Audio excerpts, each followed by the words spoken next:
Okay, good afternoon, everyone. My name is Ryan Bartlett. I am working in the public affairs section at the U.S. Embassy in Bishkek, and we are here today to talk about fathers empowering their daughters. It's a panel discussion today, and it's in recognition of Women's History / Empowerment Month, the month of March. So we've kind of expanded that. Typically, it's Women's History Month, but I think much more than talking about women in history, we'd like to talk about women in present day and how we are empowering them. So we were supposed to have Nolan, our embassy spokesperson, today as a moderator, but unfortunately he is not feeling well. So I'm happy to step in today to be moderating in his place. And although I'm qualified to moderate, I definitely would not be qualified to be a panelist, as I only have two young boys. I have a 5-year-old and an 8-year-old boy. So unfortunately, I can't speak to my own experience empowering daughters. But I am joined by 4 great fathers today and their lovely daughters, 2 of which are colleagues at the U.S. Embassy. And the other 2 are public affairs program alumni. And they also are here with their daughters. So thank you all for joining us. Unfortunately, our Deputy Chief of Mission, Brian Stimler, who was originally planning on being here, is not able to join us due to a family emergency. So he very graciously helped find an excellent replacement, Mr. Steve Ryder and his 2 daughters. So we'll go ahead and let the panelists introduce themselves. Steve, why don't we go ahead and start with you and let the Bishkek know who you are and what you're doing in Bishkek. Sure, thanks, Ryan. So my name's Steve Ryder. I am the management officer at the embassy, which means that I'm the head of operations. I make sure that that the lights are on and that we pay our bills and that there's computers and things like that to keep everybody working at the embassy. And these are my daughters. I'm Valentina. I'm 20 actually, and I'm living here because Daddy works here, but I really like it here. And I'm Aaliyah. I am 14, and I've done this my entire life. So, True professionals. Thank you, guys. Mike, why don't we turn it over to you? Good afternoon, everyone. My name's Mike, and I am one of the security officers at the U.S. Embassy. So my job is to keep our building and all of our people here in the country safe. And I'm joined by my daughter, Elena. Hi, I'm Elena Cordes. I'm 21 years old, and I'm in college for emergency management. And I also work at the embassy currently as the administrative assistant in our facilities section. So I make sure that the embassy is running well. And both you guys are doing a great job because it seems to be running well, and I'm feeling pretty safe these days. So thank you. All right, well, let's turn it over to our alumni who graciously are joining us today. Danyar, would you like to introduce yourself? Hey, my name is Dan. I'm an entrepreneur working in Kyrgyzstan since 2004. I'm a co-founder for a chain of co-working spaces all over. This is my daughter Ryan. She's 9. She's coughing, but hopefully this is not COVID. You want to introduce yourself? Which school you're going? I'm learning at the school BIS, which stands for Bishkek International School. Okay, here we are. Excellent. Thank you, Ayn. And Ayn, I believe you know my son, Mateo. Is that right? Because he's also, I think, in your grade, although he's at home, homeschooling, and he very much wishes he could join, and I think hopefully will someday join your class again. Yes. Excellent. Okay, that leaves us with Kineshbek. Hello, everyone. Thanks for having me and my daughter, Ayana, today in this event. My name is Kanesh, and I work for a peace-building organization called Search for Common Ground. And I'm the Search's regional director for Central Asia. And so all what I do is build peace. And today I have my daughter Ayana with me. I'm Ayana. I'm 14. I'm studying at Asheville High School, 9th grade.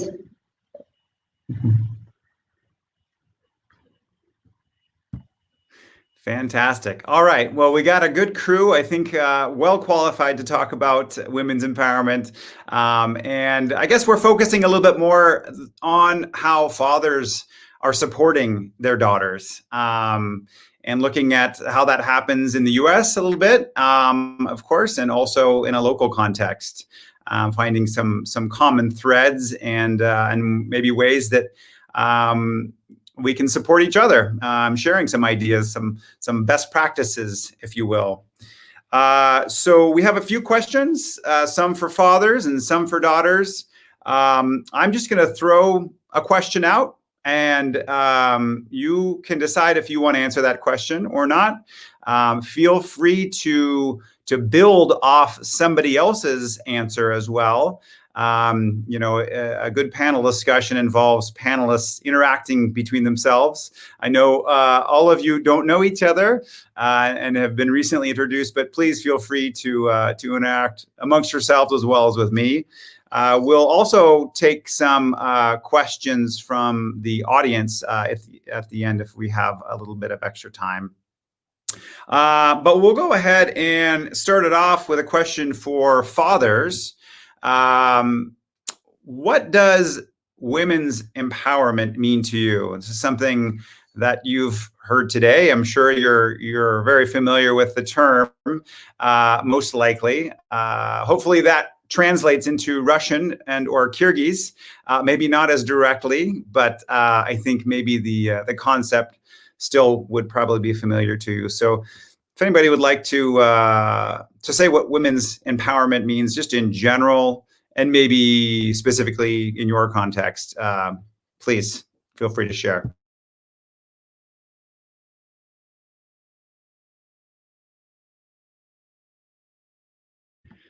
And I pose this question to fathers, but please, if daughters have any ideas about this, they might be more qualified actually than even fathers. So, what does women's empowerment mean today to you? Well, I was thinking about this with the questions, and my thought is, when you think about a team, you want everybody on your team to have the ability to contribute to the best of their ability. Nobody wants to play a football game where half of the team is allowed to run and the other half has to walk. And so the point of empowerment is to make sure that everybody who's on the team has the same ability to contribute to the best of their capabilities. So you want to make sure that the women who are on your team, in your house, in your office, whatever it is, are not being held back and are able to contribute the ways that they want to and that they're good at, in addition to just having the half the team running. Yeah, I'd also add that historically we've seen where women have been, let's say, disempowered. They've had some of that power taken away from them and not allowed to participate in certain ways or certain roles of society. And to me, women's empowerment is about ensuring that my family, my daughter, my wife, everyone knows that they can do anything they want to do. And they can try for anything they want to try. There are no barriers, and reducing those barriers so that they can participate in any way that they see fit.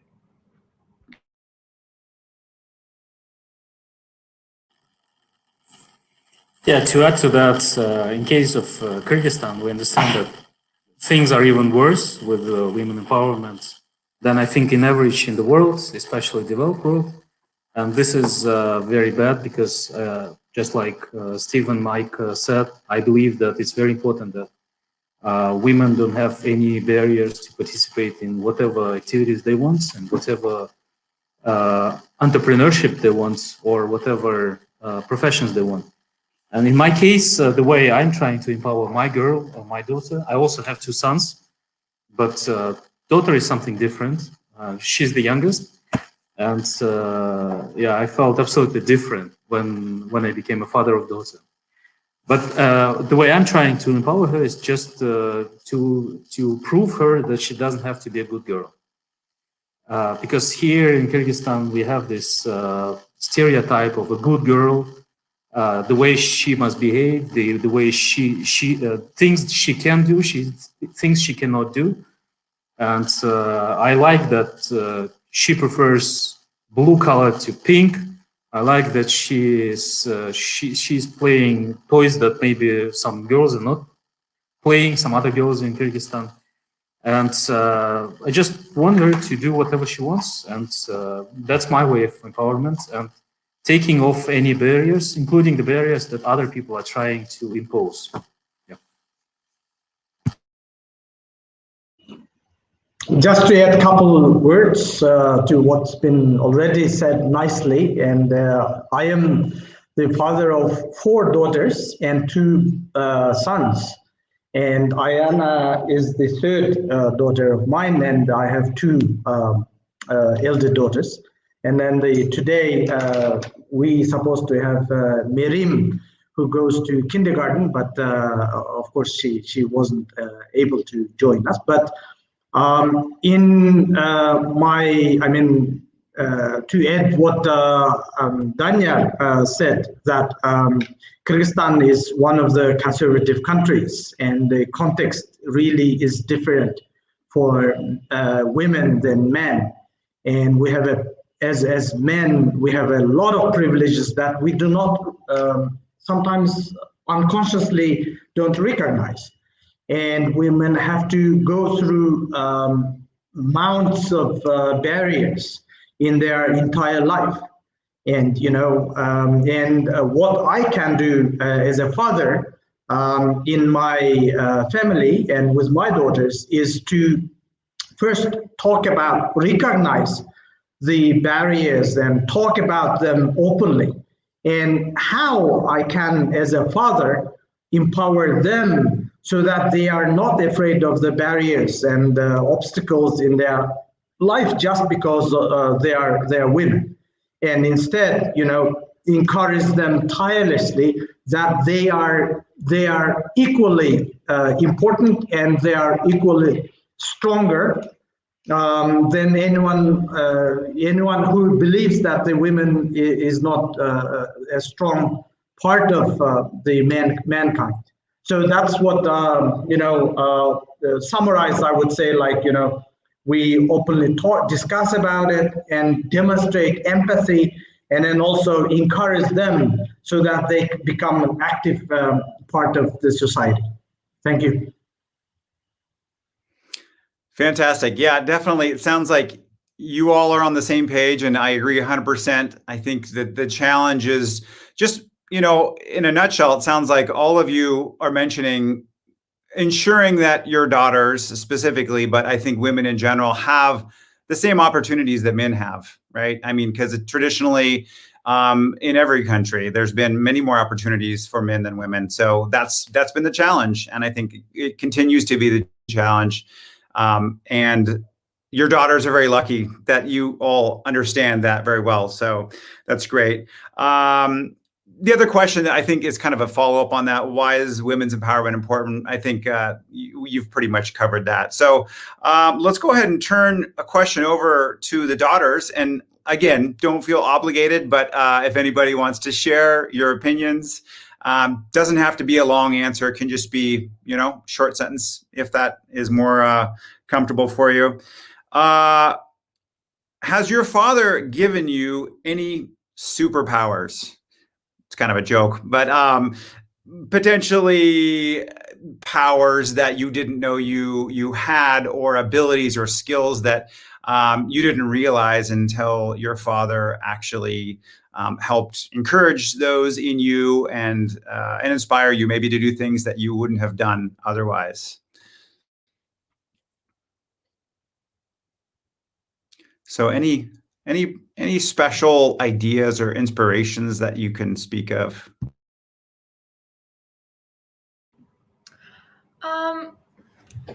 I think it's really hard to pick one thing that my father's done for me and helped me become. Both my parents, I mean, they made me, from everything from where I lived to their specific actions helped shape me. But I know my parents both, my father helped me push myself when I was really young to read new books, even though I was 4 years old, I was reading, to rock climb, to shoot rifles, anything that I was interested in, they helped me start and they helped push me until I was the best I could be. And so. Fantastic. Yeah, and those aren't things, traditionally that that girls are really, encouraged to do. So, yeah, those are great examples. Thank you.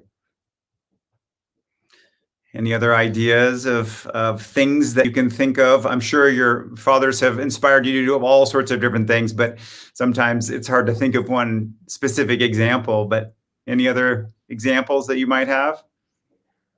My first thought when I tried to think about this question was actually just, I feel like my dad has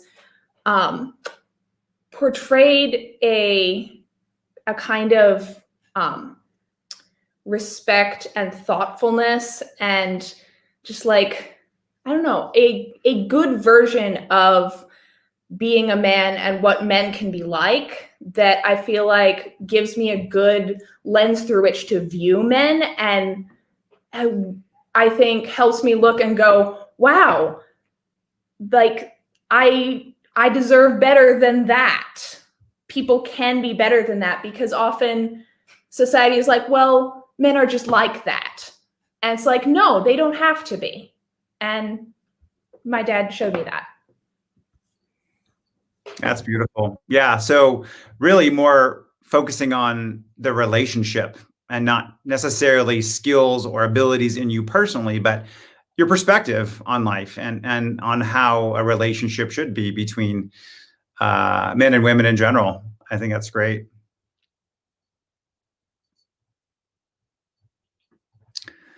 Okay. Any other thoughts about that one? Yeah. If I can call self-confidence as a superpower, yes, my dad is giving me a superpower when there are some moments when my dad is made me feel special and give me confidence in front of some decisions.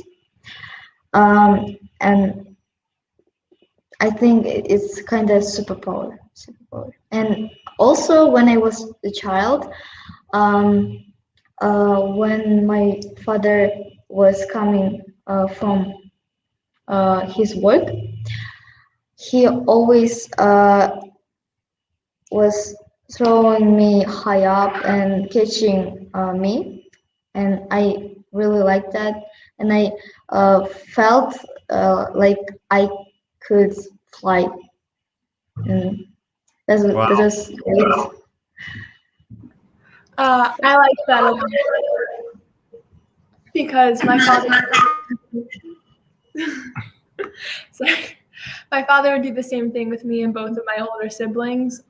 We called it Hard arch. we called it parachuting, and he would teach us how to pull the parachute. So it's a bit different, and it's part of why I really loved rock climbing as soon as I got into it, because when you reach the very top, you get to jump off, and that was awesome. So I remember that feeling of flying, and I do have my father to thank for that as well. That's great. Yeah, I mean, we started the question with kind of a joke, superpowers, right? But it's kind of like you're flying. So that's fantastic. All right. Let's turn another question over for fathers or anybody else who would like to answer the question. What are ways that men, you talked about this a little bit, Steve, I think, what are ways that men can model for their daughters on how men and women should communicate with one another and treat each other in positive ways? So not necessarily the relationship, the father-daughter relationship, but in general, ways that men can model appropriate behavior and encouraging, I guess, respect. May I? I think, the best thing what we can do is to demonstrate what we say about. There are lots of talks, and if you log on to the social media, all people talk about it, the appropriate behavior and, values and etc. But then the best model you can be to your kids is to not only say, but do it, demonstrate it at home that, we are all equal and we are the same. There's no women's job or men's job. It's all about us as a society, and family is part of the society. And at home we should not perhaps reinforce some of the stereotypes and prejudice we have in the society. Instead, we should demonstrate at home so that the kids grow up with that kind of environment, and then they will be a lot more empowered when they become adults. Excellent. Yeah. We're always trying to look for what we call in English silver linings to the last year. It's been very, very challenging, I think, for many of us, especially those of us with young, very active kids in the house. But I think just having as much time together as a family and having the opportunities to model that behavior and to reinforce those positive stereotypes has been definitely a big benefit, because I think a lot of the challenge is not being able to control the stereotypes in society, of course, but in your own house with your own family, that's the time to do it. And I agree. I think by modeling, that's the best way to do it. So hopefully you've all had a lot of good time to be good models in the last year. Any other thoughts that how men can be good models for their daughters? One of the things that we do in this house is we talk a lot about consent. We make sure that people have a chance to be able to say no, and their no is taken seriously. So I think hearing no and being able to accept that instead of overruling it as either a parent or as a man makes a difference. Teaching girls that they have the right to expect to be heard, and that their agreement or lack of agreement is important and should be respected. And I think that's a model that you can build that carries forward, because then when they don't get it, they know they're being disrespected, and they know that they can go somewhere else. They know that life can be different than that. I actually want to say, like, for example, we're here today because Daddy was like, hey, we have this option to do this thing. Would you two like to do it? And Aaliyah and I were like, yeah, let's do it. And like, that's the kind of thing. Because if we'd said, no, we really don't want to, we'd be like, all right, we're not going to do that then. Right. It wouldn't be, hey, you guys have to come with me on this because we're gonna talk about women's empowerment. So you're gonna be here and you're gonna talk to these people. Excellent. One of Consent the so big, it's so huge and so important. So I'm really glad that is an important aspect and something that you guys are looking at.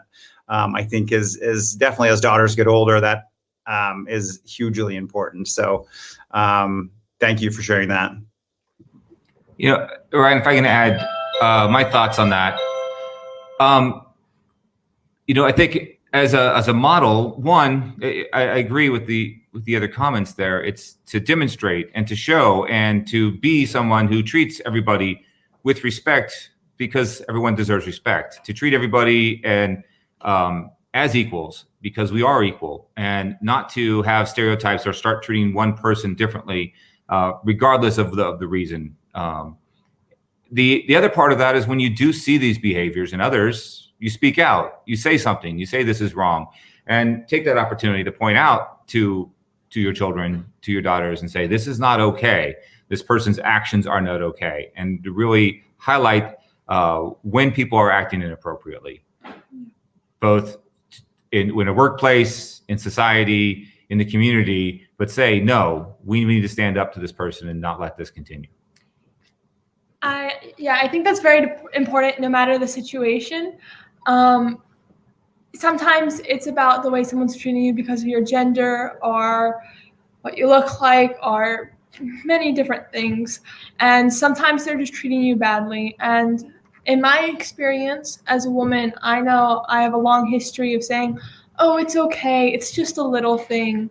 And it's been really significant to have people, my parents, my boss, my friends, who say, actually, that one's not okay, and you don't necessarily need to do anything with it, but you need to remember that's not okay. So I think that's a big part of it as well. For sure. It's really easy to just justify bad behavior and disrespect as small little things, but lots of little things build up and have really bad effects. So it's good to be very aware of those things. Maybe you're not going to stand up to everyone, but at least definitely be aware, and choose your battles, of course. But yeah, I agree. Don't just discount small disrespects as being acceptable. Any other thoughts on that? To what was said, I just want to add that in many people here in Kyrgyzstan, I see that they were not loved enough in their childhood. So I'm trying to tell other parents here that kids should be loved for no reason. I mean, sometimes it comes with conditions. If you study well, if you have good marks, if you do this and that, if you're doing your chores, then I love you. And I've seen so many people who suffer all their lives because they are still trying to fulfill this program, to fulfill these conditions. Even when the parents have already passed away, they're still not searching for their own superpowers we're talking about, not chasing their own dreams, but chasing their parents' dreams. So I think together with showing example, it's very important to give love, so that our kids, not only daughters but sons as well, have as much love as possible. And as I said, with no condition. That's very important. Beautiful, Dan. Well said. Love, parental love especially, should be unconditional. It's not a merit-based system, but I think in some communities, in some societies, and maybe more traditionally, it has been. But that's something that, yeah, I think is super important. Thank you very much. All right, how about a little more fun question for the daughters or anyone else?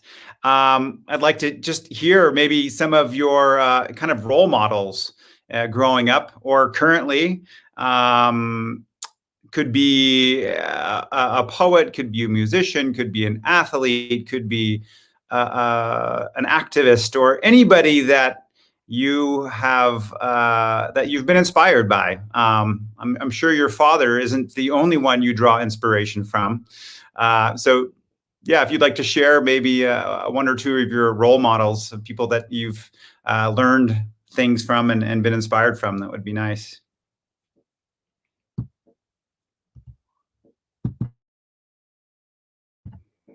These could be real, these could be fictitious as well. They could be superheroes, could even be inspirational, have given you ideas and the courage to do things that maybe you otherwise wouldn't have? I have several. So, a lot of actresses have inspired me in a lot of ways, whether it's, oh, that they play that character so well that makes me want to write a story about that, or that makes me think about that, or, oh, I wish that seems like a cool job because they would inspire me and I could do that to other people. Any in particular? No. Okay. Everyone, well, No, that's some, fine. but so many in particular that it's like, no. Yeah, and just how to get inspiration from people, things that you were talking about of things that are important. Sometimes you don't see that amongst people that you regularly interact with. So there's so many different ways to be inspired. My first thought is always Valentina Tereshkova, because I love space and we have the same name. But I'd also right now, I feel very inspired by Kamala Harris, because she's my country's first female vice president. And I cried a little watching her get sworn in, just because it felt so powerful to have a woman in that office, which I've never seen before. And that was lovely. And then Nancy Groover is someone who I look up to a lot. She's like an activist. She runs a magazine for girls that I got for a long time, and I think she's really cool. Nice. And for the other girls here, I would take note, and look up Nancy Groover and of course Kamala Harris. If you're not familiar, yes, she's an incredibly inspirational woman and the first woman in the White House. So that's a huge accomplishment, I think, for the U.S. and the world, really. Okay.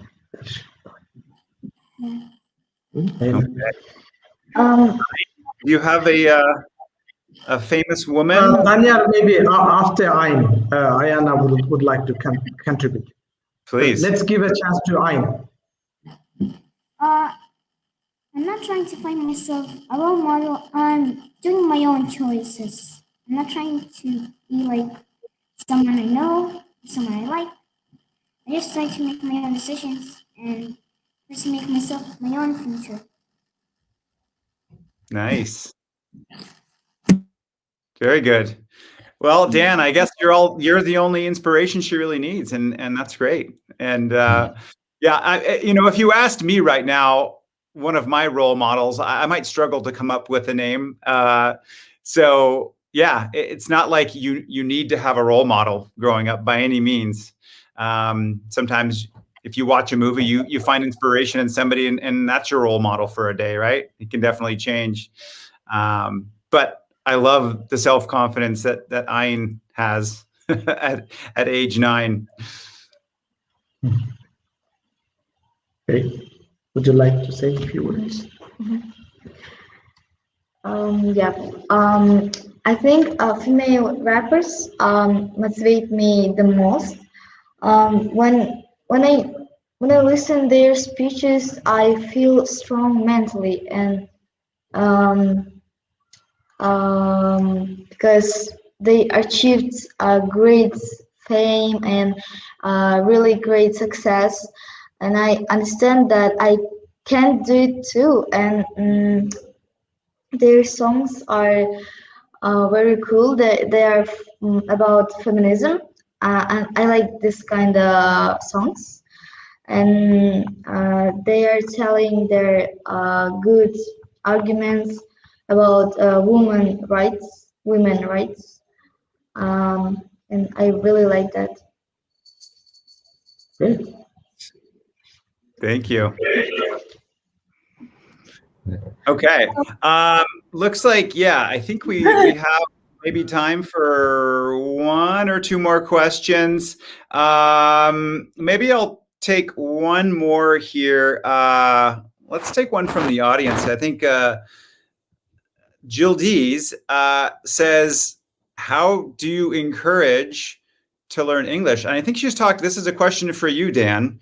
How have you encouraged your daughter to speak English? And of course, Kineshbek, that could also be a question for you as well. Well, I realize more and more that people don't change unless their environment changes, and so I know a lot of people who have been learning English for 20 years and they still don't speak. So that's why since she was 2 years old, she's in Bishkek International School, and she loves the school. Yes, with Matteo there, and she started speaking at 2 already, and I believe this is very important, and I believe it's very important to start as early as possible, because this bilinguality is also good for the brain's development, and I'm very happy that my kids speak better English than myself. Nice work. Great. Well, a few words from me. I was born in a village in the Pamirs, and it is natural for us to be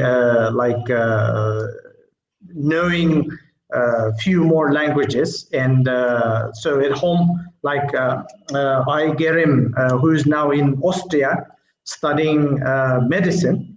And she's studying in German, and it is her, I think, fifth language as a foreign language. I get her picked up her English when I moved to the U.S. for a graduate study through the U.S. government sponsored scholarship called Muskie in 1999. And Ayana and my other kids are learning from the environment, as Daniel said, from the environment at home and then from the school. Ayana, how did you learn English, or how did you got interested in English then? When I was a child, my father often talked to me in English, and but then my Kyrgyz was very bad, and my father then switched to Kyrgyz language, and I learned English from school, and I studied at school, and also it was very great school. And my English is now at this level, and I'm grateful for my dad, and yeah, that's all. We have another trick at home between me and my wife. We used to speak English when we're, in front of kids when we wanted to communicate some sensitive issues. But then that has motivated kids to learn more English. So now we cannot use English as a special language anymore. Well, that's really good motivation for kids to learn, right? Excellent. Okay. I think maybe one more question for the group, and this can be for fathers, this can be for daughters, this can be whoever would like to share. I'm going to combine a couple of the remaining questions that we have here.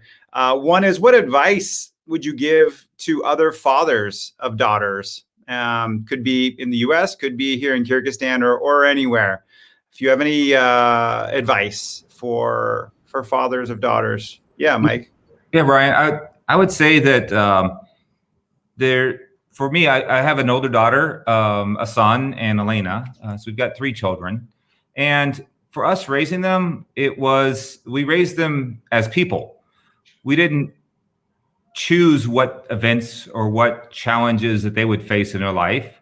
We allowed them to choose that, and we gave them some guidance and pushed them when they needed it, and guided them when they didn't, and followed at some points and times. I've got some some great stories of watching all of my children just take off and do unbelievable things because they're unbelievable people, not because they're sons or daughters. There was one weekend, it always drives my wife crazy, but there's one weekend when my oldest daughter was learning how to be a firefighter and going into her first burning building. My son was learning to fly a plane, and Elena and I were in the water learning to scuba dive. And that's this one weekend where it's just, what do you want to do? How do you want to do it? And what challenges do you want to face? And I think it's important too to look for those challenges. It's easy to find what you're good at and stop. And that doesn't build the confidence. It doesn't build the strength. Another great example of that showing them what's important. There was my wife's a firefighter, and when my oldest daughter and her at one point their firehouse caught on fire, and they get the call, and we're a couple miles from the firehouse, and suddenly this building is burning down, and they've got to get there as soon as possible. So I go out and I shovel some snow and I drive them and I get as close as I can, and we jump out of the truck and they stop us and say, "You can't go any closer." And we jump out of the truck, and my wife says, "I'm a firefighter. I'm part of the department." And my daughter says the same. And they start running across the field to get over there and fight this fire. And the woman looks at me and stops me as I'm trying to follow them and says, "Are you a firefighter too?" I'm like, "Well, no, but those are my wife and daughter." And she's like, "I'm sorry, it's not safe. You can't go." My sister was 12 years old. Yes, at the time. And that was just that moment showing them that it doesn't matter who you are. It matters what role you play. And you get to choose the role that you play, not society. I think that is something important too, is you choose the role, and there's always going to be difficulties, always, but to take the opportunities when you can, be a leader, try new things, get the experiences, get the knowledge. Just, if you're interested in something, do it. If you feel like something might be kind of weird, but you think it's cool, do it. Whether doing this panel, I'm sure probably not all of us were immediately excited to go talk online. I was not.